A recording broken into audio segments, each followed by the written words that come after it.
the nighttime stories, the people in the will are always the suspects. That man had nothing. Well, actually, there is $30 million. And we have our motive.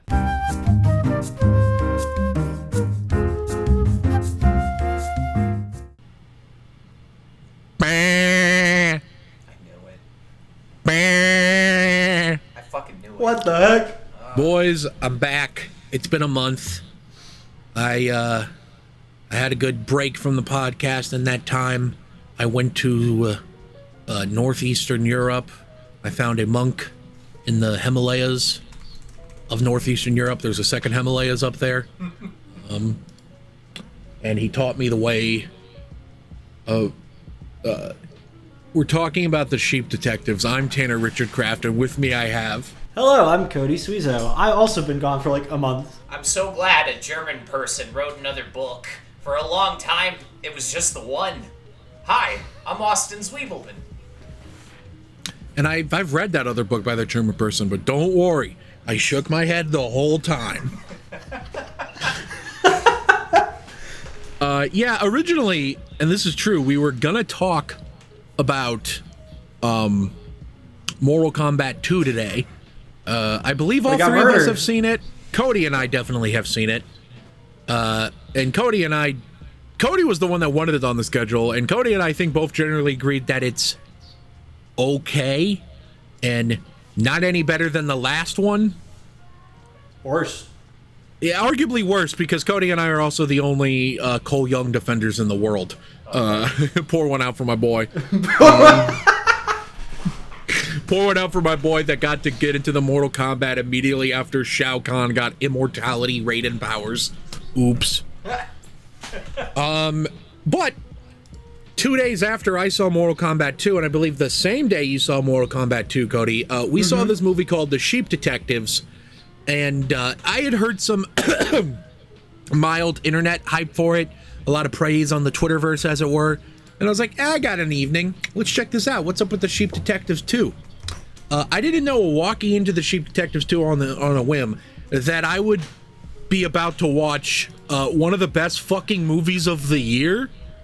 What the fuck? Really crazy, but before we talk about the movie overall, our warm-up question is of a similar vein. Similar to how you say, how I was just saying how I had mild expectations, maybe even zero expectations for the movie, and it just blew me the fuck away. The warm-up question today is, what's a movie you had zero expectations for, but wound up being a really big fan of? Cody, we'll start with you. You want to start with me? Okay. Yes, because I'm not sure if Austin saw the question or not, and if he hasn't, that's my fault. Well, you have plenty of time, Austin. I can do some great stalling just for you.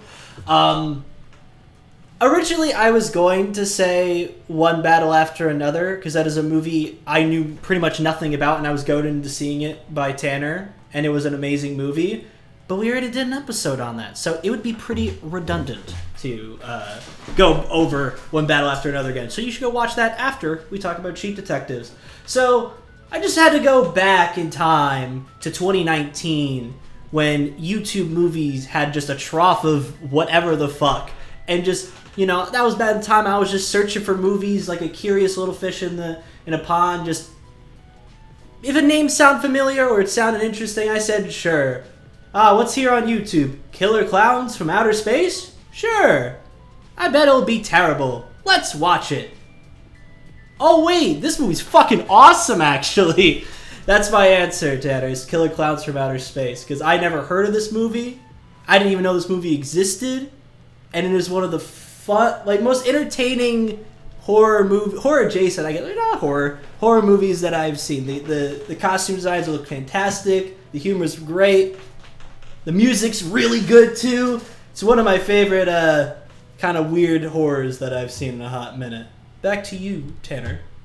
Good answer, good answer. Austin, you have an answer to this question? Hold on.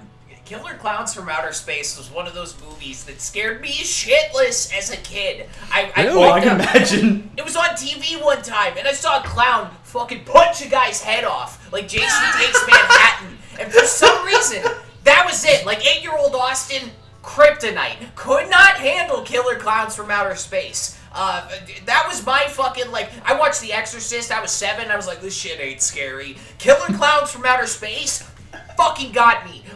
It's crazy that that's your pick. Shit. Mine's in like a different direction. So a little background. Back in high school, I had 3 serious relationships, each one lasting about a year and a half, give or take.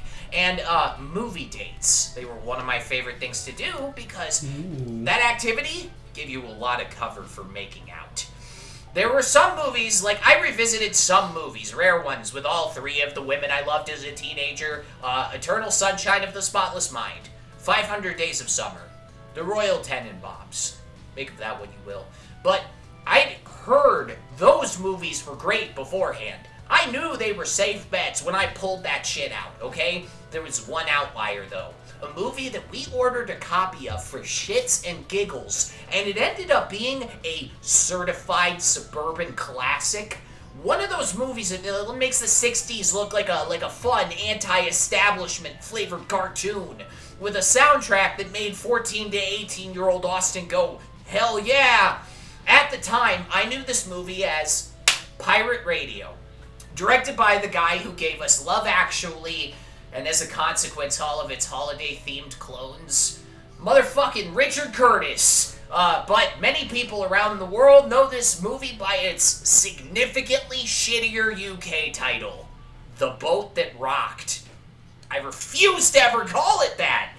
Pirate Radio is this, like, loose, warm, very music-driven hangout movie about misfit DJs that hide out on a ship committing crimes. Like, what would happen if Scientologists were cool instead of evil? Based on this actual UK pirate radio station of the 60s, Radio Caroline, this movie is basically, it's like Boogie Nights, but if Dirk ended up in, like, the bootleg DJ scene instead of porno. It's got an enormously stacked cast. Fucking Philip Seymour Hoffman, Bill Nighy, Risa Fons, Nick Frost, Kenneth Branagh's in this shit, and the lead guy, I shit you not, is a very young Dream of the Endless from the Netflix Sandman show, or Tom Sturridge, as his mom might call him. Like the Sheep Detectives, Pirate Radio is so much more fun than you think it's gonna be going in. And if you're like doing a courtship thing and like movies that depict the counterculture movement of the 60s in a way that's fun and nostalgic, I would highly recommend putting on Pirate Radio. This is like peak cuddling on the couch core filmmaking. It worked well back for me in the first Obama administration. Yeah, that's my answer. Back to you, Tanner. Good stuff. Good stuff. All right. So, once again, I posed this question, and I am having trouble answering this question. And unlike other times I pose a question, there's no Wikipedia article for movies Tanner had little expectations for and wound up really enjoying. So I had to scourge the old memory banks for this one. And I have 2 answers, potentially. One is a movie from a couple of years ago.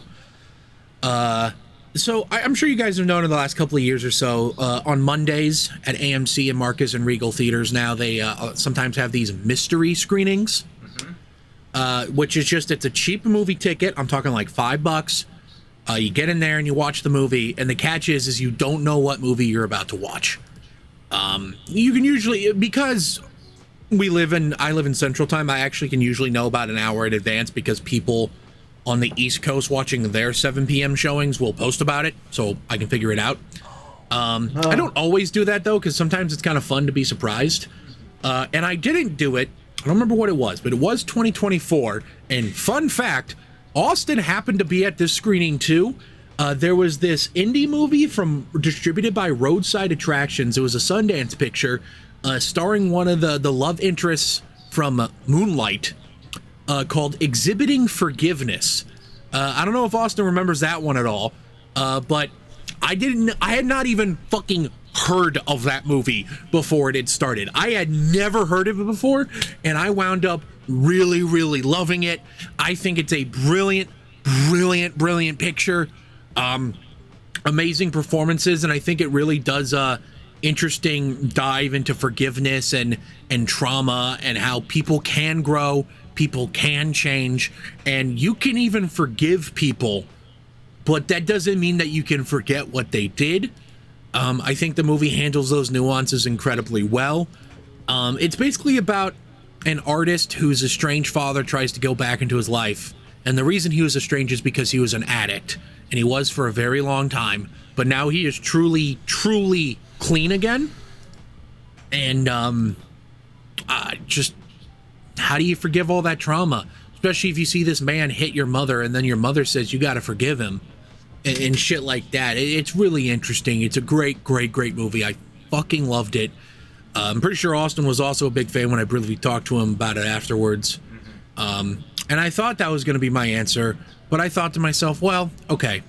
Yes, I literally had zero expectations going into it, but that almost feels like cheating, picking a mystery movie, because it means I didn't make the decision to watch it. It's almost like that decision was made for me. So then I had to really search the memory banks, and I remembered. In 2018, I was invited to an early screening of some movie that apparently had premiered at Sundance or whatever, but all I knew about the movie is that it had this gimmicky presentation, that up until that point I had only been seen used very poorly in movies. Now, we didn't have a word for this gimmicky thing then, but we do now. I watched what I will later know is something called a Screen Life movie, because when I went in to see Searching, I went in to watch it expecting to make fun of it, because I thought it would be bad like every other Screen Life movie up until that point. What I actually got was one of the best fucking movies of the year, an amazing movie, that concept used to perfection, used really well, used really creatively, it still feels cinematic, and it was so good that it even got a quasi-sequel a few years later from different directors, same producer, a movie called Missing, which, fun fact, we have covered Missing on this show, and we got one of the directors of that movie on this show to talk about it with us. So check that episode out when you have a moment. But yeah, my answers are Exhibiting Forgiveness, which is a movie I had literally zero expectations for, while Searching was a movie I had literally negative expectations for. I went into it thinking it would be bad. Austin, yeah? I gotta ask if you remember this. There was a woman who brought her two very young kids to Exhibiting Forgiveness, like 5 and 7. It was like the single mom, and she brought like two kids who were like Oogie Love's age, like fucking Barney movie age. And then there's this wonderful monologue where the dad is talking about how he used to abuse crack cocaine, and she got up and she went, "No, no," and just started laughing her head off and carried the kids out of there. I think I do remember. I don't know what she thought the movie was. It was rated R on the fucking here's the thing, they don't tell you what the movie is, but they give you the rating. And I'm sure if you dug deep enough, they could probably give you why it's rated that. Yep. Thanks. I think about that all the time, and I forgot you were at that screening with me. I completely forgot about that. That was so... I remember that. Here's the thing. I remember someone laughing, going, no. I didn't know that it was a woman leaving with her children, because, truth be told, I don't remember hearing any kids in that screening, so maybe they were well behaved. Mm-hmm. Yep. I didn't hear a peep out of the kids, but yeah, they did not get to watch the whole movie. They were into that movie. shit, and the mom cut them off? What the fuck? Yeah, they were about to be on some serious gourmet shit. Also, if memory serves me correctly, the cocaine monologue is like at least halfway through the movie. Mm-hmm. Yeah, she got halfway through, and she got halfway through, and then she was like, I have a better idea. How about no? All right. But we're not here to talk about Searching, Exhibiting Forgiveness, Killer Clowns from Outer State, or Pirate, or any of that. We're here to talk about... Here we are, all men in our 20s, talking about a movie explicitly for children. And is, honestly, I think the biggest selling point I can make on it is that it's baby's first murder mystery. What does that say about us? We talk about superhero movies. I guess this is par for the course. We're here to talk about Sheep Detectives, and that's right. Do you see anything? I see everything. Let's start with the person who I believe I had to convince to go watch this. Austin, what did you think of Sheep Detectives? I mean, you know, it's the new Craig Mazin joint, you know? It's got some prestige attached to it. That's also another thing. I didn't realize Craig Mazin wrote this until the credits rolled, and I went, what? Yeah. And of course, the superhero movie guy wrote this. I guess he also did Chernobyl or whatever. Man, fuck you. Yeah, he had to rebound from The Last of Us Season 2 by making one of the greatest children's movies I've ever fucking seen. To start off, I am never gonna forgive that motherfucker He-Man for sneaking out of the movie trailers and into this movie only to kill my boy George. I am so fucking glad that Zack Attack, Elaine from Seinfeld, and Roy from the IT Crowd were eventually able to bring Prince Adam to justice for his motherfuckery. Aside from the fact, I got so mad that my pants have to go in the washing machine now, I think The Sheep Detectives might be, like, the best talking animal movie of the 21st century. Like, think about this. Our last two big outings were Strays. That's like the 2023 movie that one critic called more heartbreaking than funny. And the Lion King remake, which is, the Lion King remake is like the cinematic equivalent of like a billionaire Nepo baby. Gentlemen, I don't think we've gotten a talking animal movie of this caliber since Chris Noonan's 1995 movie Babe, which I would like to remind you both was nominated for 7 Oscars. This might be... I never knew that! I had the VHS as a kid, never fucking knew it got 7 Academy Award nominations. Wasn't it nominated for Best Picture? I think it might be. I should have looked that shit up. I was so close. This might be the best talking animal film we've had in 31 years, which is like almost my entire life.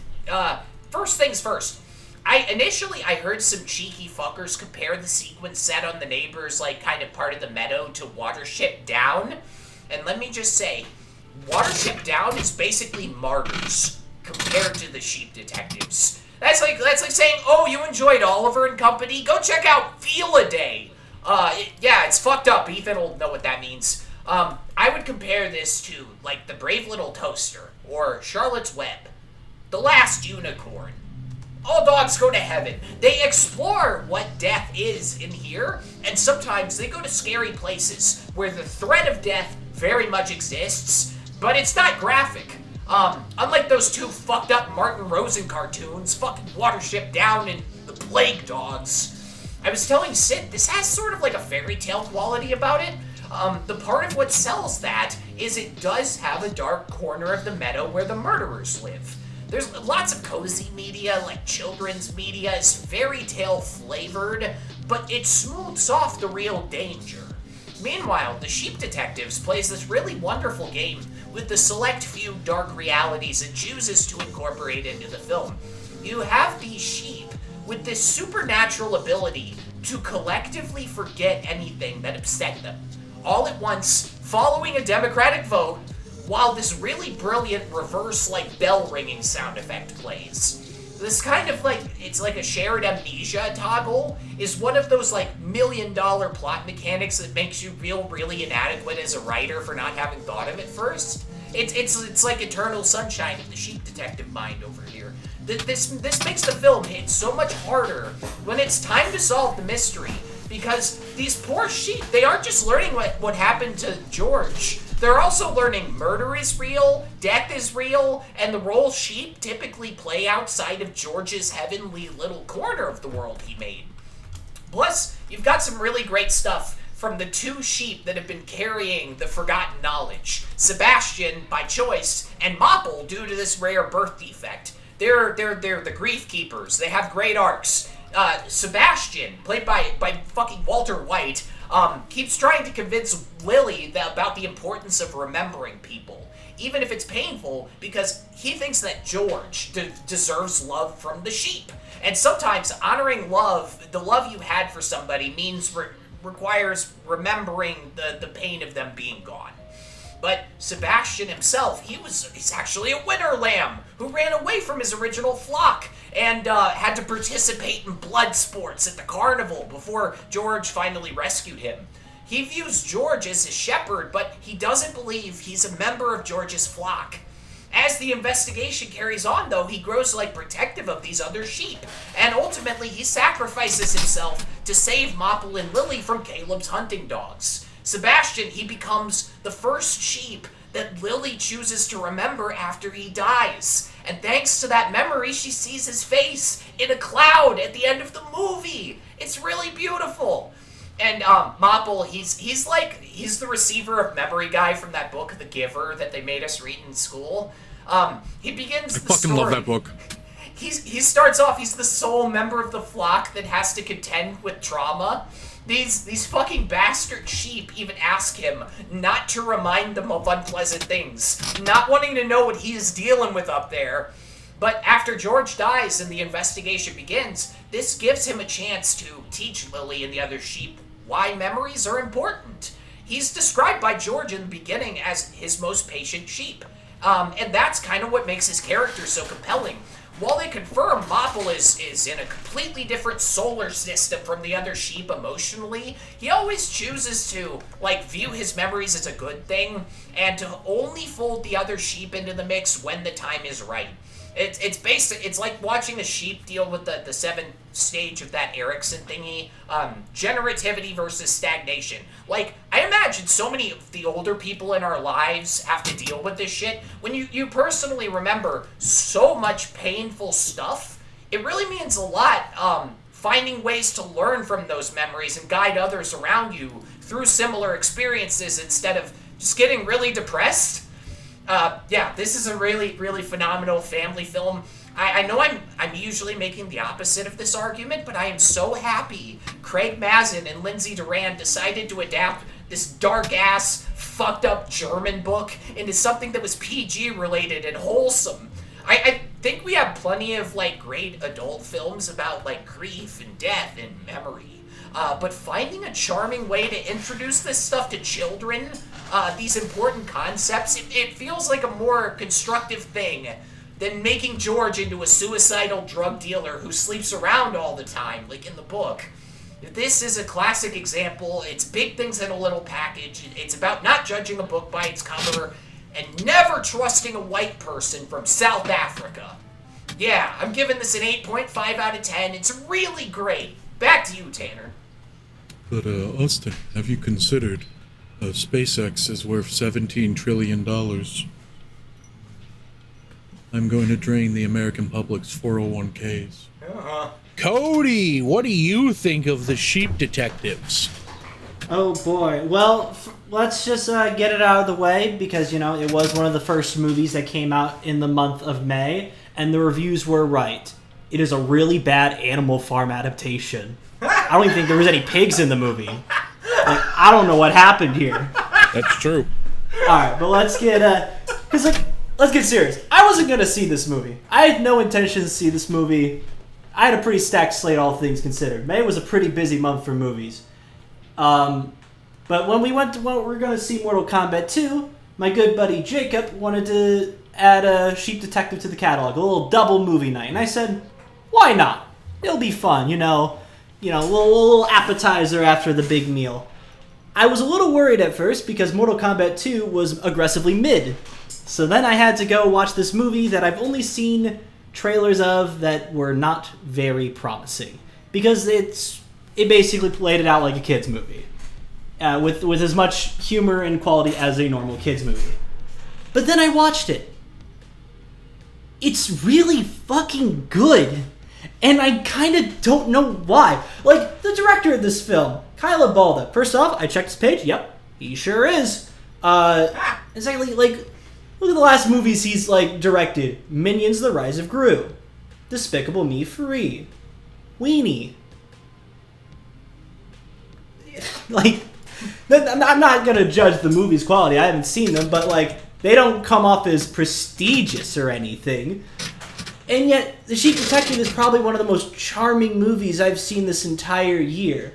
Austin's kind of already gone over most of the cast. They all do a great job. I especially like Bryan Cranston as Sebastian. I think he has a very nice, mature voice, yet, like, he's holding so much back because he's been through so much. That scene where they show his like past at the fucking ring was Oh man, that was some good stuff right there. I think the human cast was also pretty well balanced as well. I was really afraid that Nicholas Braun was going to be like insufferable in this movie, but he kind of won me over by the end. He was a character that was supposed to be kind of a ditz, kind of an idiot, and I'm like, oh god, he's got to figure this out. Oh boy, but you know, he's charming in a way. There's a lot of charm to this movie.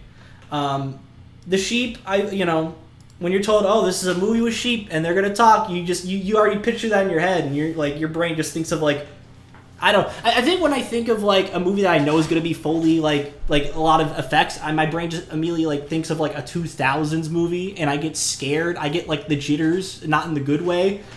But I think the visual effects here look actually pretty damn good. Like, I don't think there was a single shot that like I looked jarring. Everything looked really natural. And all the deliveries from the voice actors, I think, helped that out a lot. The mystery was fun and engaging. That's definitely something you got to be careful of when you make something that involves a murder mystery, because you especially want a movie to be rewatchable. And I think there's a lot of fun twists and turns, especially near the setup where they have the letter that kind of labels people in a certain way. Like the two killers and the other things I got to list because I haven't seen the movie since the beginning of May. But you get the idea. Music was also pretty nice. I don't remember any specific track, but I remember it being very complimentary to all the scenes that played out. I also distinctly remember it had a really nice color palette when it comes to it. It was a very nice movie to look at. It's got a lot of charm. That's all I can really say about it. And, the story, despite being a kid's movie, it goes into some, pretty deep themes about death and, what it means to be, yourself if everything kind of is temporary. I think that's pretty impressive to nail that, especially in a kid's movie. That is very hard to do, to have a really important, meaningful message in a movie that's supposed to keep 5-year-old Timmy from running around the seats. Easy said than done. I think my only grievance with the movie is that I think it wants to be funnier than it actually is. I think sometimes this movie just is not funny because it does like kids movie humor, which it's par for the course. I'm sure they were that was just kind of forced upon them, but it's not too bad. It only takes away from a few scenes. I think the stronger, more when it's supposed to be serious, it's serious. They don't play it light, and I think that's very important, especially when you get to the end when Lily has to go to the butchers and they get chased by the dog. That is just played up, like straight up. Especially the scene where she's like right next to Sebastian, who's about to die, and she's basically learning right then and there that death is real. Even she'd go through it. Womp womp. So it's a fucking. It's pretty. It's just. Jeez, it's insane that this movie is really good, and it's a movie called fucking Sheep Detectives. What do you mean? This is going to be one of the highlights of the year. And I'm sure I got more to say about it in general discussion, so I'm going to pass the mic over to Tanner. Back to you. Absolutely. I agree with everything these guys have been saying. This is an amazing movie. First off, I want to shout out Kyle Balda. Actually, you know what? I'm going to save this stuff for general discussion. But Kyle Balda does a great job directing it. Craig Mazin's screenplay is really fantastic. Really stacked cast. And it seems like the whole cast is trying. It's not like some kids' movies you see where like there's some guys that aren't buying in. Everyone seems to be giving it like the effort that this movie needs. 100%. Nicholas Braun really impressed me here. I don't think it's easy to play a character that comes off as an annoying waste of space at first, but then later becomes like the hero of the movie. I think it's a lot of fun. I think it's really funny. I don't remember the plot too well. It's been a while since I've seen it, unfortunately, but at the end of the day, it's a mile-a-minute blast, and honestly, everything I want to say is kind of general discussion stuff because I want it to be like a talk with you guys. Mm-hmm. So we're actually going to go to a brief commercial break, and then I'll be right back. Your hooves have never touched anything but grass. What's so hard about leaving home? We're not scared. Mappa, what is that? I think it's a road. But what is it made of? Well, not grass, I can tell you that. Welcome back from that ad break for another ad. See that shit right there? That's a movie palette. That's the one for the movie Punch Drunk Love. Basically what it does is it takes the primary color of every frame of the movie, puts it up in these little slices, puts it on a palette for your viewing pleasure. That's the one for the movie Punch Drunk Love. Like I just said, Tim typically has one for the movie Mandy. You can order one for either of those movies, probably for the Sheep Detectives when it comes out on digital. And any movie you want, even if it's not on there yet, because for a little extra money, you can get one custom made. So go ahead and go to moviepalette.com, and when you're checking out, enter the code SQUAD15 to save 15% on your order. Thank you so much for watching, and now back to the show. So the thing with Kyle Balda, I wanted to say, first off, fitting name. He is bald. Secondly, I'm just saying, what Kyle Balda has accomplished here with a ostensibly live-action movie that heavily uses talking CGI characters has reminded me of it kind of made this realization hit me that I think maybe needs to become the standard. In the 21st century, the biggest talking animal movie is the Lion King remake, which is not good for a myriad of reasons, but I think one of those reasons being that, yeah, it looks realistic, but because it looks realistic, it's lost all life. It feels soulless and lifeless. Right. And I think a big reason why it feels soulless and it feels lifeless is that Jon Favreau has never made an animated movie. Now, Kyle Balda, his previous works are all animated movie. He made the first two Minions movies. He directed Despicable Me 3. Before that, he started off his career working at ILM. He worked on movies like Jumanji and The Mask. After that, he worked at fucking Pixar. He was one of the animators on Toy Story 2, A Bug's Life, and Monsters, Inc. And then he went on to work with Illumination. Another interesting case to keep in mind is, hold on, I need to look up his name. The, oh my god, how do I spell director? I'm an idiot. Jeff Fowler. Does the name Jeff Fowler mean anything to you guys? I've heard that. Not on the top of This is part of my overall point. Jeff Fowler is the guy who has directed the first three and is directing the upcoming fourth Sonic the Hedgehog movie. Before Jeff Fowler did these live-action Sonic movies, his background was in the CG industry. Probably his biggest movie thing was that he directed the movie Gopher Broke, which, if I remember correctly, was nominated for Best Animated Short Film at the Oscars. But another thing beyond that is that he was also the CGI movie director for the Shadow the Hedgehog video game, which is ostensibly animated movie stuff. He has large experience with animated movies. The point I'm making here is that doing these talking animal, talking creatures things that integrate with live action, where the CG creatures are at the forefront. I'm not talking about like a Marvel movie where it's a mix of both, and it is definitely the live action actors at the forefront. In a movie like this where the animated characters are at the forefront, maybe the key to making this work is you get a director that's not necessarily a director of live action, but a director of animation. Because ostensibly, these movies are going to be animated movies in parts. Even if they are filming plates in the real world, I do believe that a lot of the characters that are, all the sequences that are 100% CGI sheeps, I'm pretty sure they still shot plates on an actual hill. I don't know if there are any digital environments in this movie. Doesn't seem not like that it. I could catch. It mostly seemed like CG live action integration.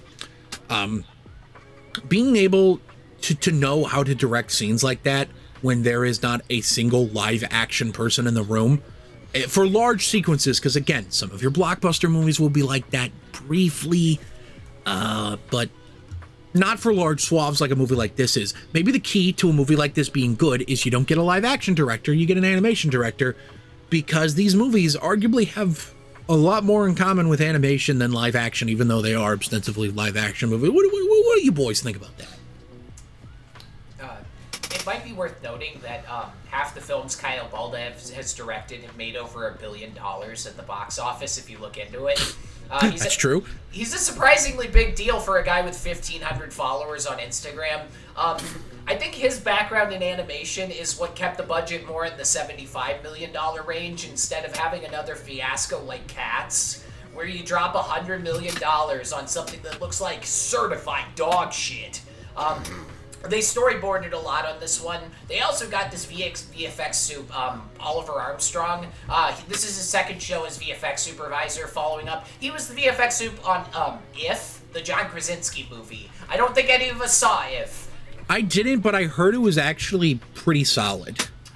Watching the trailer, I was like, God damn it, they used that LCD sound system song before I got a chance, and also the CGI does not look bad.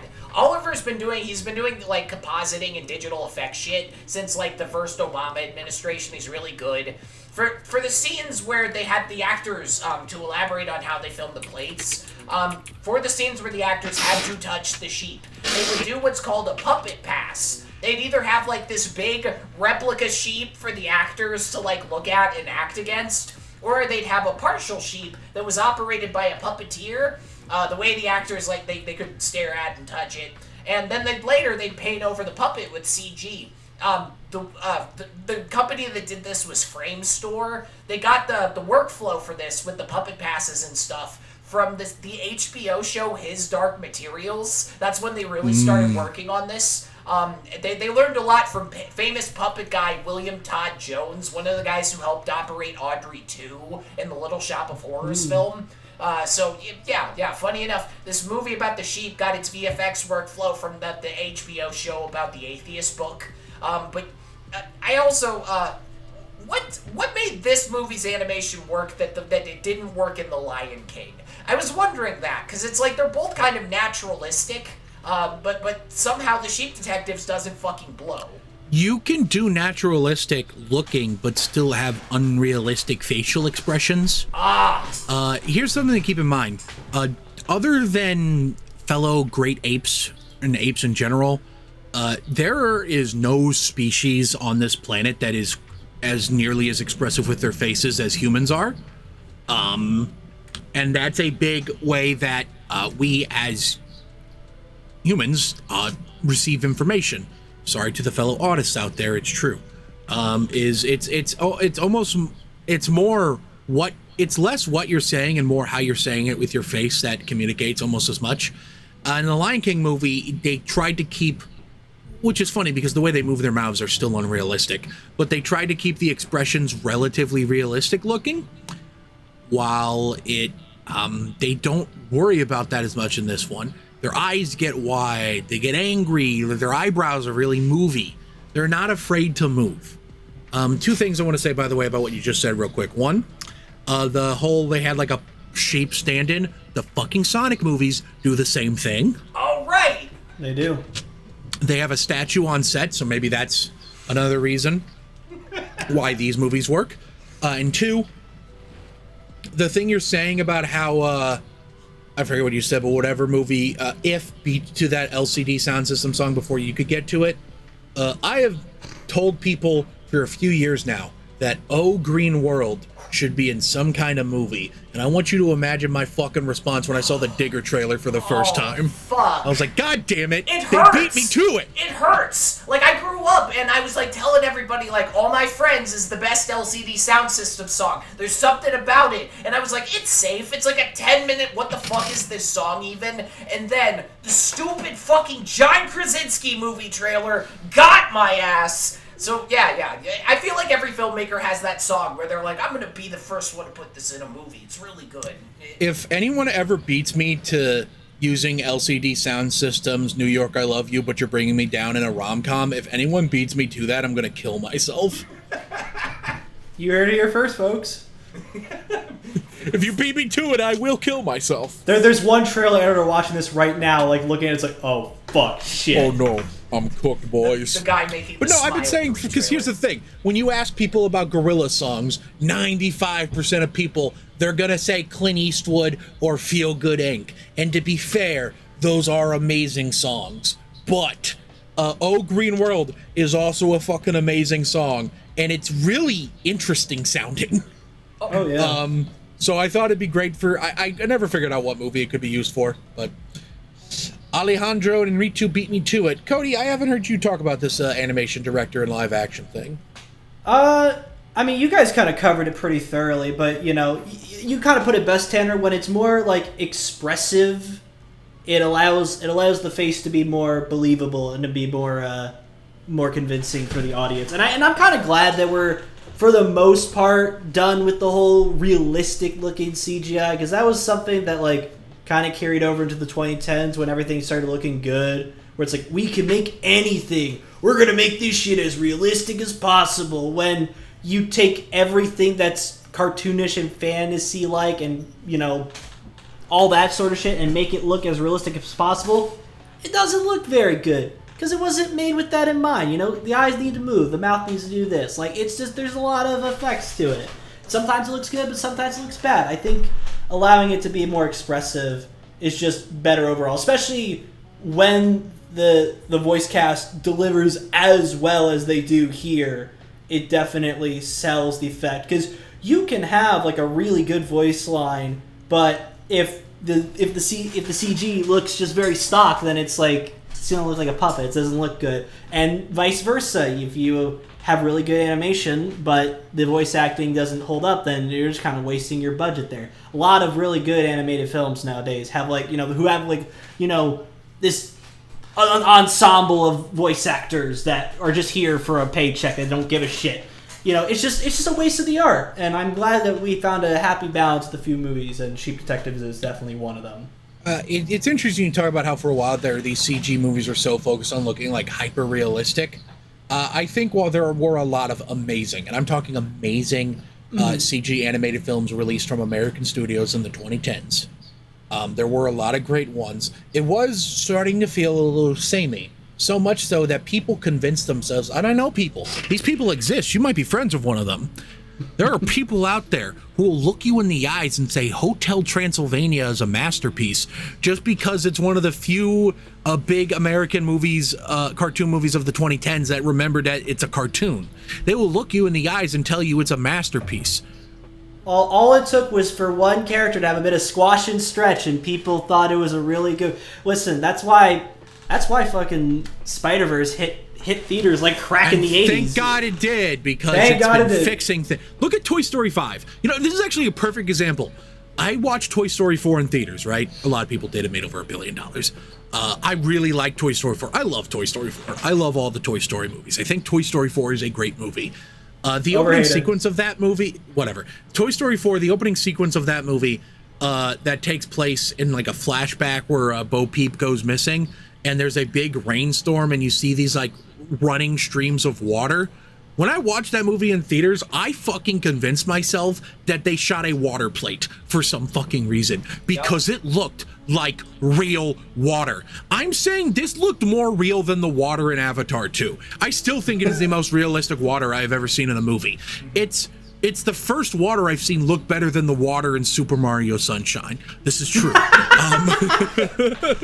That's a tall order. So crazy real.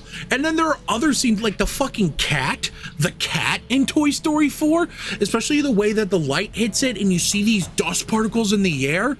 Again, I thought, until the cat moved, the way the cat moved gave it away, but I convinced myself, did they just put a camera in front of a cat? Because it looked so fucking real. Meanwhile, the trailer for Toy Story 5 already looks way more stylized than the last 4 Toy Story movies combined. Like, remember the big imagination sequence in Toy Story 3 that opens the movie? It's still kind of animated with the realism, like the toys still look like toys, it looks realistic. Yeah. They have like an imagination sequence in the trailer for Toy Story 5, and it looks more cartoony. The ball is trending in the other direction in an interesting way. That even like the what I consider like the thing that started this movies look realistic thing with the first Toy Story is now sort of the trend is reversing even there, which is good because considering it peaked in Lightyear. We talked about that movie on this show. Does anyone remember anything that happens? I don't. I do remember it being the first movie in my life that has 3 post-credit scenes. Here's the fucking crazy thing about Lightyear. Okay, so there's the mid-credit scene, right? which is the one that happens after like the big animated fancy credits before the scrolling credits, right? So there was that credit scene. That's normal. Then there was a credit scene at the end of the rolling credits, right? That's normal. This movie did something I've never seen. Sorry, I'm not talking about cheap, but this is real quick. This movie did something I've never seen another fucking movie do before, which is that after it did the post-credit scene, it then played the logos, right? You know, you see like the studio logos, a couple of studio logos at the end, and then the movie ends, right? They played a scene after those logos. Oh, my ass. I walked out of the theater because the movie's never done that before. I thought this was a rule we all agreed on. Sorry, I'm laughing at the thought of you walking out mad from a post-credit scene. Like, no, fuck this movie. Like someone who walks out right at the very end. That's, geez. Yeah, Lightyear was so bad. This was recently brought to my attention. There was this lady, I think she was work from home on Toy Story 2, and because she was work from home, like she had a copy of all the project files. The lady that saved the movie when they almost deleted it, and she got fired. She got fired. Laid off. Right after Lightyear. Like, Lightyear was such a blow to the company that they fired this lady who saved their ass in the biggest way you could save, like, a show. Which is a shame, considering Lightyear. Listen, I thought it was okay, but it, like every Pixar movie, it had a genuine technical innovation. I don't think an animated movie had ever tried the 143 IMAX virtual camera before Lightyear did. I think that was a genuine innovation that Lightyear did. I still don't know of any fully animated movies off the top of my head that have 143 sequences. Oh, yeah. The new Spider-Verse is gonna have it. Yeah, that's a good point. Aren't they teasing that the new Spider-Verse will entirely be in that or some shit? We'll see. They tried to tell us that shit was going to come out 8 months after the last one. They hadn't even started pre-production, and they said, don't worry, boys, it's coming. They weren't fucking done writing it, and they said, it's coming out in March, I promise. Jesus Christ. Sorry, that's like when you like forget you have like you keep forgetting to tell your parents that you have a project due, and then it's like fucking like Sunday night and you're crying and it's like we have to go to Walgreens and get poster board. Like, and you make a whole fucking I bet they knew it wasn't gonna hit the deadline, and someone was just panic shitting and was like, I gotta build up my courage to tell everybody Spider-Verse isn't coming out for another 4 years. I forgot to do voice acting. Shit. Oh, I heard a funny, I don't even think this is on the IMDb trivia. I heard a funny little bit of Sheep Detective trivia. That I gotta rope in another bit of trivia to kind of compare. So one funny little fact about this movie, is the costume designer played a little trick on your subconscious mind. So sorry to bother you. Remember, that other film about talking farm animals, Kirsten Coleman, who was the, I think, makeup and wardrobe for that, she did this funky thing where she gave Armie Hammer 2 different types of green contact lenses, but it's just barely off. And it's supposed to make you not trust him. Like, one is emerald green and one is some slightly different green. So the costume designer for this, Rosa Diaz, she did a similar thing where she made Nicholas Braun's police outfit, the shirt he's wearing, too big for him at the beginning of the film, and gradually as you move towards the final scene when he like cracks the whole thing open, she gave him a slightly better fitting shirt in every scene. So, just kind of like, I don't know, another, like, it's minor. I rewatched the film last night and I was like looking for it, and I was like, she really could have fucked with this guy. But it's, it's small. But that was like a concerted effort on set, was giving him a slightly smaller shirt every scene. So I have 2 questions here, but we'll focus on the first one first. I just don't want to forget about the second one. Holy shit, what a stacked cast. Am I right? Yeah. Like the voice cast, not just the voice cast though, like the live action. There are some hitters. Fucking He-Man plays the twist villain. Okay, first off, I'm going to admit it, guys. I don't know how. I feel like an idiot. That twist genuinely shocked me. I legitimately did not see it coming. That it was going to be the journalist that just came into town. I don't know why. It should have been obvious. Maybe I'm an idiot. No, it got my ass. But that genuinely surprised me. And it's because as soon as he started revealing it, I went, I'm an idiot. Well, the hair dye thing doesn't make sense. Cody, what were you going to say? No, it's really funny because, like, really early in the film, because I went with Jacob and Michael whispered to me, like, his hair looks like shit. And I thought that was really funny. Only to know that was a key plot point for the whole film. He was That's on to really some fu- shit. It was really funny. But of course, people don't believe women. I shouldn't make fun of that. That's an actual problem. A podcast full of men right now shouldn't be making that joke. Only men here. Hold on. Can we call a woman in? Can we call a woman in to make that joke for me real quick? Yeah, we're Hashtag woman moment.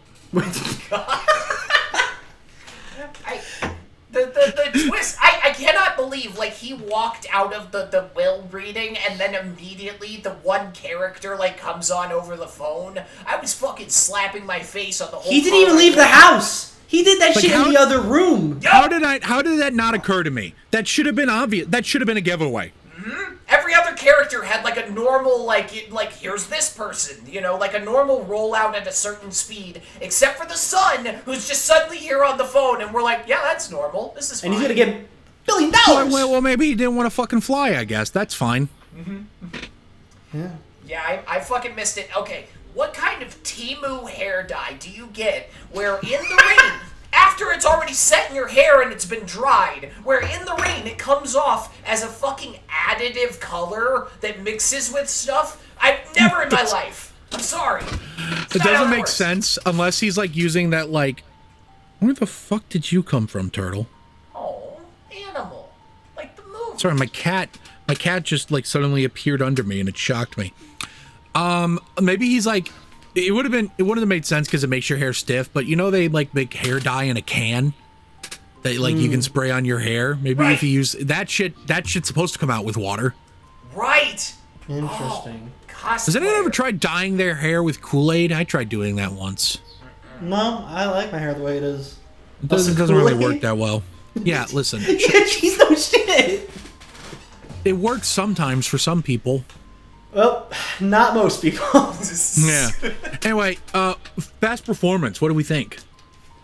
And either live action or animated. Because again, live action, holy shit, Nicholas Braun, Hugh Jackman, Hong Chow, Molly Gordon. I liked Emma Thompson, right? The old lady. Who played Yeah, the Emma lawyer. Thompson. Because she was like a nice like contrast to everyone else in the film. Everyone else was like very friendly, small town, and she's just shitting on everybody for not being smart enough the whole film. By the way, I was so sure, and maybe this is why, but I think part of the reason why I never suspected the journalist that was the Secret Son is that I was so sure it was her. Yep. Yeah, and they have the funny scene where he's like telling the whole town who did it, and the way he phrases it at first makes them think Emma Thompson did it. Also, that reminds me, there's an old sheep in this movie. His name's like Sir Ravensworth or something. And every time the sheep come upon a clue where they're like saying someone else's name in association to like the thing, he goes, "Murderer!" Like at the smallest like hint that somebody knew might be the killer. And it's my favorite running gag in the movie is him doing that. I do like the bit that the sheep can just go, "Oop, I forget now." Yeah. Do you guys have Can I have that power? Do you guys have a favorite performance? I mean, I already mentioned Bryan Cranston earlier, but besides, I mean, I really like Hugh Jackman on this. He's got a nice, I think for the little time he's on screen, he gets a lot of character out there, especially with his relations with all the other townsfolk. You get a lot of sides of him before he kicks the bucket. I'm really fond of Chris O'Dowd as the sheep that doesn't forget things. I think he kind of played the gravitas of that incredibly well. He sounds like he's burdened. Yeah, there's a weightiness to his performance that I think really comes across. Chris O'Dowd in general is a good voice actor.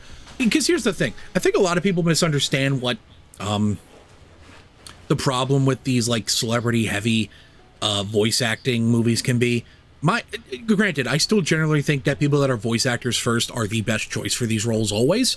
But in this case, we have a lot of actors who are primarily live action actors doing the animation thing. But it works. You know why? Because they are actors. The problem with a lot of these movies is they just fucking get any old celebrity in the booth.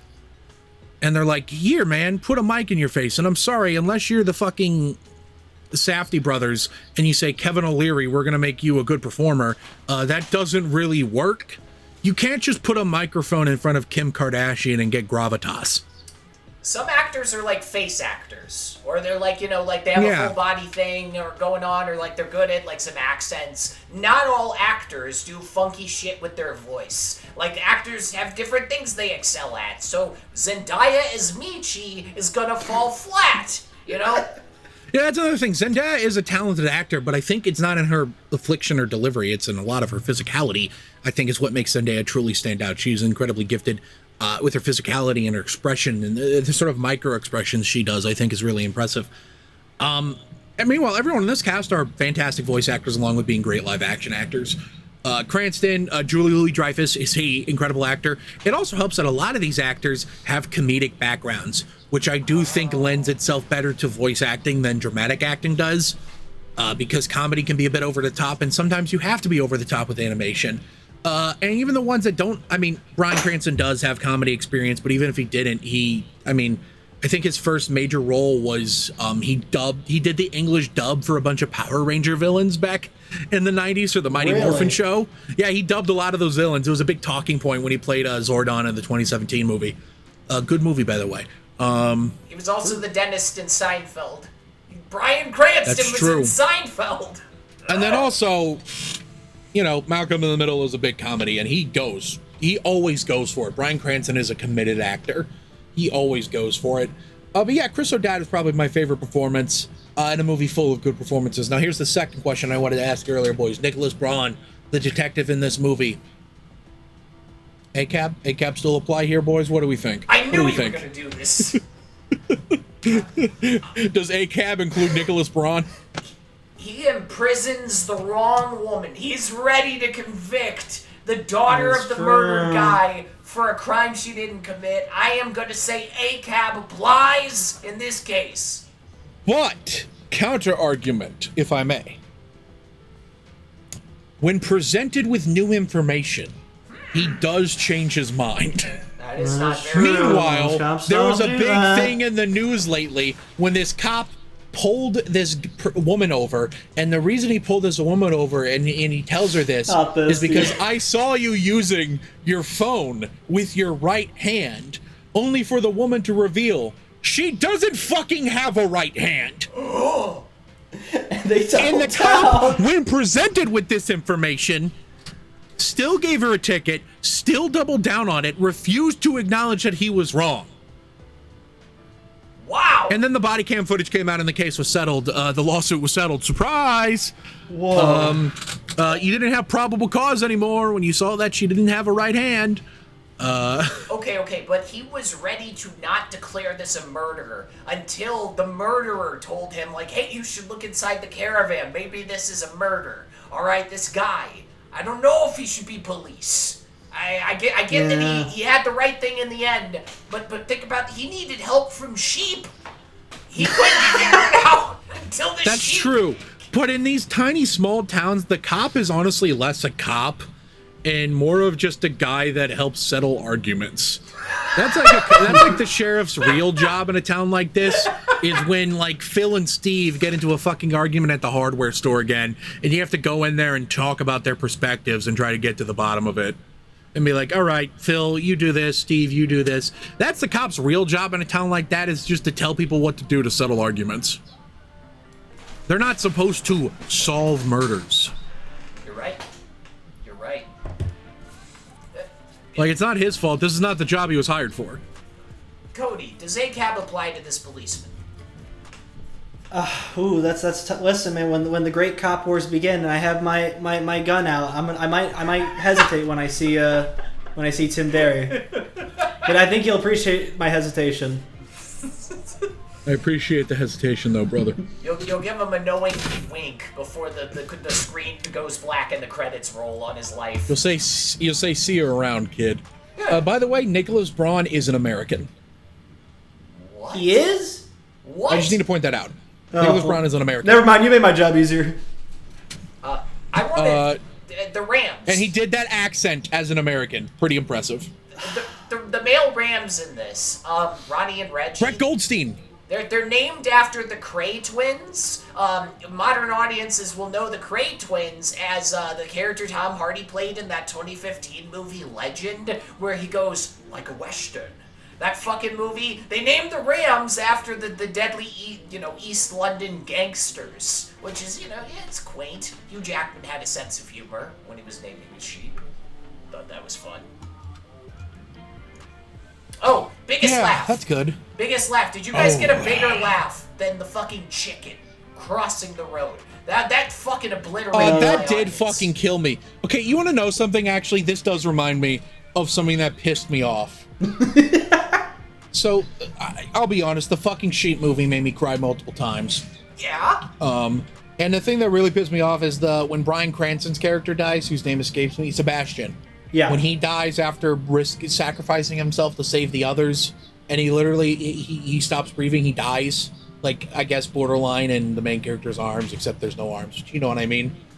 I started tearing up, and the second I started tearing up, this guy a couple seats to the left of me went out loud, went, ha! Like, gave it a big ha, like he couldn't help but chortle at it. I think he got in trouble, though, because when I looked over to, like, be like, what the fuck is this asshole's problem? I saw that presumably, I'm assuming this woman, his girlfriend was already looking very upset with him with tears in her eyes, which makes me think that he was in trouble for laughing at the thing that made her cry. And he was like... There's a chance you just watched a relationship end over the sheep detective. Many such cases. And that's really funny. Oh. God damn. Yeah, I think the chicken crossing the road was probably the biggest laugh the theater got. I mean, it's a pretty basic setup, but I mean, like, come on. It's chicken crossing the road. It's such a perfect joke. It is. I mean, how could you not? It's one of the only times in the movie that they encounter other animals that aren't them, but it's it's a dumber animal than them. It's not like the dogs where it's scary. It's just, these sheep have to contend with fucking chickens, and the chickens. It's the only time it shows up for that one scene, just to do that one bit. Where'd this thing even come from? How did it evade capture from the butcher? How is that thing just walking around? Fucking, that was good. Actually, you know what really made me fucking laugh? The fucking promo photo of their, like, little meat company and the big goofy grins on both of the people's faces. I don't know why that fucking killed me. They're like... I forgot about that. Sid laughed really hard at the scene where Mopple gets the shirt on his face and just runs around ramming into everything. And that was when I was just like, alright, I've got it made. If this is the shit he laughs at, we're gonna be alright. Because that's just like a low threshold, right? That is where it becomes just like a kids movie right there. It's like, all right, let the kids laugh for a bit. Yep. Hong Chow is in this movie, man. There are multiple Oscar nominees and winners in this cast. Right. It's true. It's so crazy.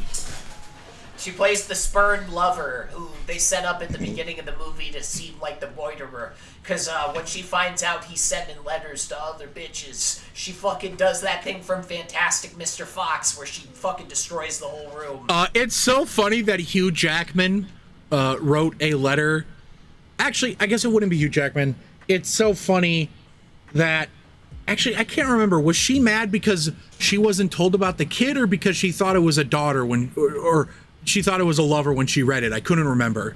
I think something along the latter. Yeah, she thought it was like a woman he was in love with. It wasn't her. She had no idea it was, his daughter. How badly do you fuck up writing a letter to your father that another woman misinterprets it as a love letter? Oh, no. Oh, no. That's a good point.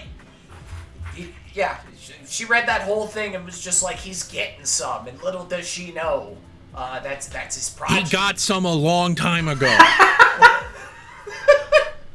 I can't believe her name was Chastity Cramps. That sucks so bad. Chastity Cramps is what they called me in juvie. I love the subtle dig at South Africa when the church guy, the pastor, has to tell the police officer why he made the big donation, and he's giving the background about where the kids went, and he's like, oh yeah, and the son, he was sent off to South Africa. That had to be intentional, making the murderer a white guy who happened to be from South Africa. I'm sorry. Who would have been born at, like, the tail end of apartheid or right after it ended? Why else? Why else would they choose South Africa? Send them to Idaho. I have something to say. What the fuck was Hugh Jackman thinking, well, finally, they ended apartheid. Son, I know where you're going. Or did the adoption agency? I guess it would have been the adoption agency, not him. Oh my god. What did he do? What am I imagining? He like put him in a box and labeled it to South Africa and then gave it to the postman? Like, I can't give this boy the life he deserves. I'm gonna send him to a post-apartheid South Africa. I just saw District 9. My son's gonna go there. That sucks. I saw District 9. It was really good. I think I get it now. Jesus fucking Christ. Oh, I don't know. Have either of you seen Feel a Day, the fucked up cat movie from the 90s? No, but I'm trying to cop a feel. You know what I'm saying, brother? Hey, Mr. President. The German studio that did Feel a Day, TFC, they were supposed to do an animated version of this. This was like Cats in more ways than one. There was like a 2D animated version of The Sheep Detective. They like bought the option for the book right after it came out in 2005, but they went bankrupt in 2010. Yeah, I think the book came out in 2005. Yeah, wow. Mazin started working on this script a decade ago. This Really? took a while to come together. Oh, also, fuck the book. In the book, that George fucking killed himself. Yeah, he has his like lover lady impale him in a way that will confuse the other villagers. And also, he uses the sheep to traffic marijuana. Yeah. Yeah, What the book the is like fuck? not a kid's book at all, right? No, sir. It's all dark and fucked up. It's like Stinky Cheese Man level fucked up. Which makes me wonder, do you think the author's okay with what happened? I love the idea of some German woman who's just seething that this wasn't directed by the Farrelly brothers. Just super pissed off. Maybe. I actually haven't heard anything like about her quoting on the movie. I wonder. Well, it's interesting to know that every book she's written post The Sheep Detectives doesn't have a Wikipedia page. Oh. I like the idea it's just a pseudonym for Colleen Hoover. Like we're gonna find out Colleen Hoover wrote The Sheep Detectives. Like, A lot of Colleen Hoover movies out. so many Colleen Hoover movies. I can't believe it's so fucking okay. Listen, it's not funny that a woman was mistreated, but I'm not laughing. That is a good way to lead in. the fucking it ends with no, it's not called it. What the fuck was it? Fucking Blake Lively. Oh, It Ends With Us, maybe? What Is was it that called It Ends With Us? I thought It Ends With Us was the one where like the guy dies. This is my brother. Oh God, what was his fucking name? Rafe. It is It Ends With Us. Okay. Anyway, It Ends With Us is directed by Justin Baldoni, who also plays one of the Right. male leads of that movie. The male lead of that movie is a abusive scumbag that mistreats Blake Lively's character. I'm not trying to say that like a character is allowed, an actor is allowed to play whatever character they see fit. If they think they can bring life to this evil character, that's fine. It's just weird to direct the one-dimensional lover movie about moving on from abuse and cast yourself as the abuser, and then direct the movie after you cast yourself as the abuser, and then kind of abuse the female lead in real life. It's like, well, what are we doing here, man? I still think. What's that mean? I still think. It'd be like if they used this movie to traffic marijuana. Oh yeah. Breaking news. Look into that. Complimentary wool at the Sheep Detective screenings, and you open it up, and it's just Alaskan thunderfuck, just the largest nugs and purple train wreck you've ever seen. This shit gonna destroy you, my guy. Have fun. The Winter Lamb. Fucking that Winter Lamb. He's voiced by like a little fucking 7-year-old blonde kid. And they made that thing so cute. This movie is so good at like, hey, stupid, prejudice is bad. Because they make this like adorable, like the cutest little CGI animal you've ever seen. And the other sheeps are like, fuck him, let him sleep in the rain. He was born in February. Fuck him. There's like a scene where they're all settled in for the night in the shed right before George is murdered, and they end on this line of Lily going like, everything is exactly the way it should be. And they cut to the Winter Lamb just under a car getting rained on. That shit makes me cry, dog. All I could think of when they're like winter sheep, worthless, all I could think of is I was born in winter. I was also born in winter. I felt attacked. I was like, what are you saying about me for? What the fuck did I do? Fortunately, in real life, Sheep don't do that. I googled. Yeah, it that's not a last thing, night. right? That's just some bullshit the movie made up. Yeah. Oh, thank God. Some I was farmers worried. intentionally breed their sheep to be born in winter for like price regulation reasons. So yeah, no, this is. Thank God it's a fake thing made up to. I thought it was so funny because this movie has to like demonstrate. You know how sheep is like a derogatory term? This movie treats all the sheep as real characters, but it has to give them characteristics that expand upon what it really means to be a sheep as a derogatory term. And I like that the two things they chose to harp on are people who are sheep don't remember difficult things, and they have prejudice about the way other people were born. Like, those were the choices Craig Mazin chose, where it's like, what is a sheep? Besides someone who just follows orders blindly. I liked adding those to it.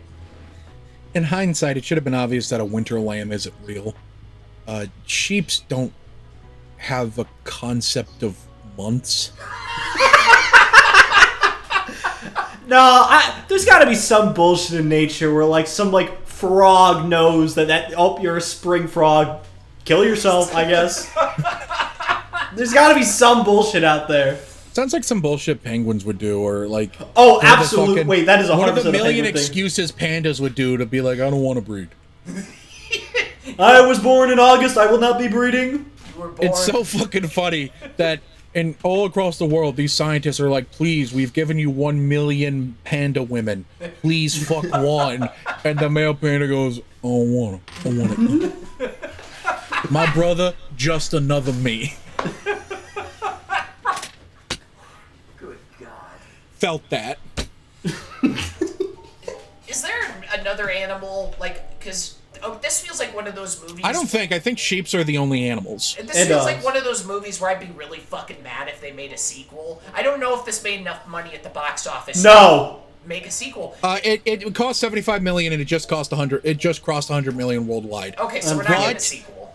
A movie like this that, when it's released by a company like MGM that also has a big streaming service they want to support, it's almost like the theatrical release serves as a prestige increase factor, because I do think a lot of people, for better or for worse, do see movies that go straight to streaming as lesser, even if it's made with the same production pipeline. But if it's a movie that was in theaters and is now on streaming, oh, so it's like a real movie I can watch? That's a And good hey, Yeah. hey, even if it didn't do well at the box office, it took Mortal Kombat 2 down with it. So I think it's okay. Say you're a producer, high on cocaine, what's the next Sheep Detectives movie? Like, you gotta swap out the animals. You can't do sheep again. No. Listen, Austin. You do sheep again. You add Benoit Blanc. That's how you make a sequel. It's like those people that always say Knives Out would be great if everyone was a Muppet except Benoit Blanc. What if the next Knives Out, everyone is a sheep except Benoit Blanc? Yeah, no, it's just this is the crossover. Like, announced Knives Out crossed the Sheep Detectives. Everyone's like, what the fuck? What the hell does that mean? And it's the best movie ever made. Julie Louis-Dreyfus is like the sidekick to Benoit Blanc. Hell yeah. I'm sorry, the fucking Justice League versus Ruby versus Knives Out versus Sheep Detective crossover. Where fucking... And also it'll be produced by Rooster Teeth. Where fucking Benoit Blanc at the fucking climax is like, you will not pull the wool over my eyes. Like, fucking... Yeah, I need to see that shit. Ma'am, you will not pull the wool over my eyes. I gotta see this shit. There's been a murder in this here sheep herd. This isn't any other kind of murder. This is a murder mystery. Sheep murder mystery. Sheep murder. We got him. If Young Metro He's the first member of the DK crew. Oh, DK. Donkey Kong. Bro's been playing some Bonanza, I tell. I'm having a stroke. You're having a few things. I'm having I've had a few small beers. Dude, my Steelbook 4K came in. Sick, man. Oh, hell yeah. That looks lovely. Yeah. I pre-ordered that shit in like September and it finally came yesterday.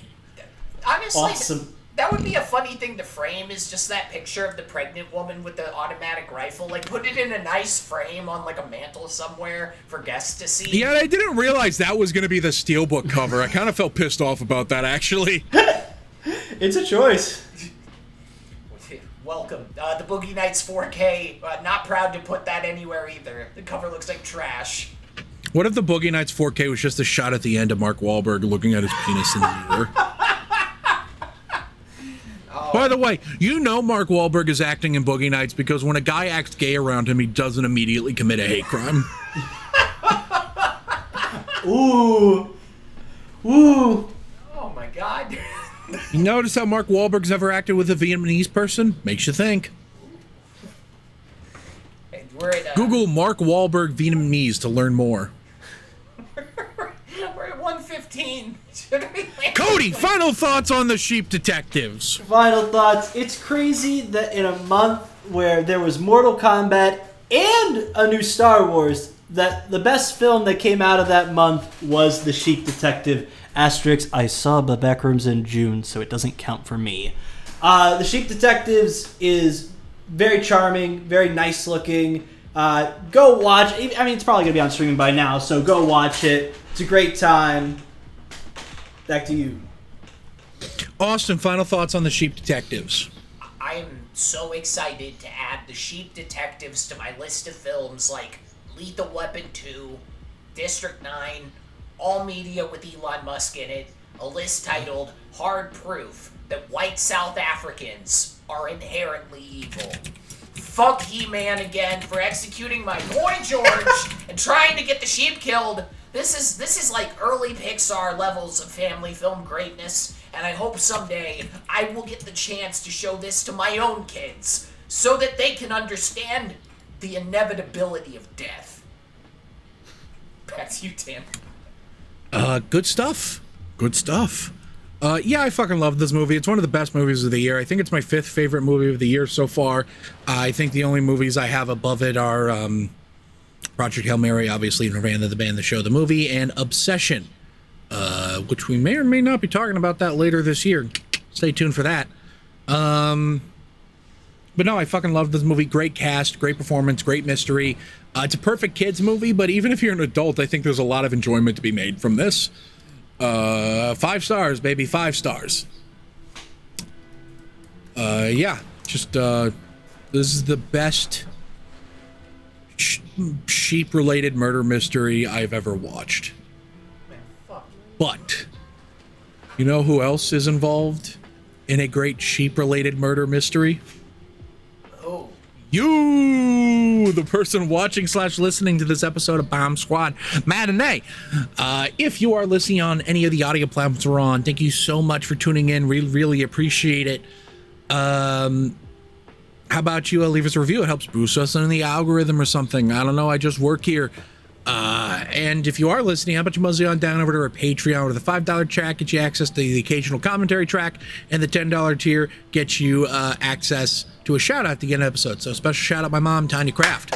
We really appreciate you supporting the channel. And if you're not done giving us movie money, how about you head on down to our merch shop? That's right, bombsquadproductions.shop. We got t-shirts, we got stickers, we got all kinds of goody stuff. Cody is very rare for him not wearing his Bomb Squad shirt. It's in the wash. I'm sorry. Yeah, it must be being washed. He must have forgot. I'm so sorry. I'll be dead next episode now. That should be a fun time. Yeah, get some stuff on there. We might or may not be launching something new here soon as a limited run. Stay tuned for that. Wink, wink. And if you are watching on YouTube, thank you oh so very much for tuning in. We really appreciate it. How about you mosey on down to the comment section below and let me know did you like The Sheep Detectives? What's your favorite movie made by a guy that used to do animation movie and now did live action? Why is it Tomorrowland?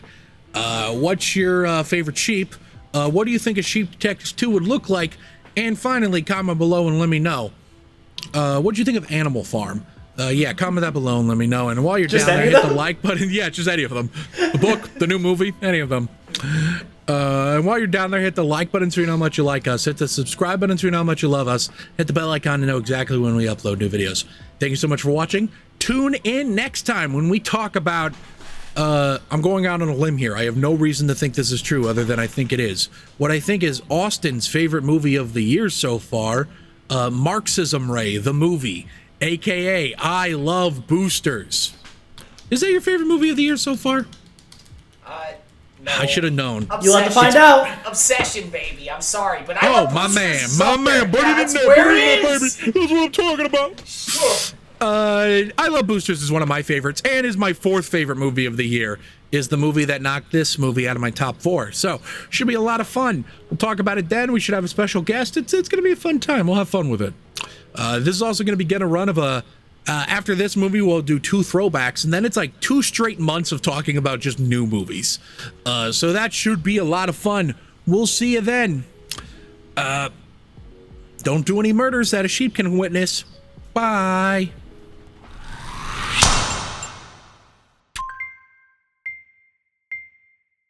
They slid my ticket across the table and I said, sorry guys, I gotta see about a girl.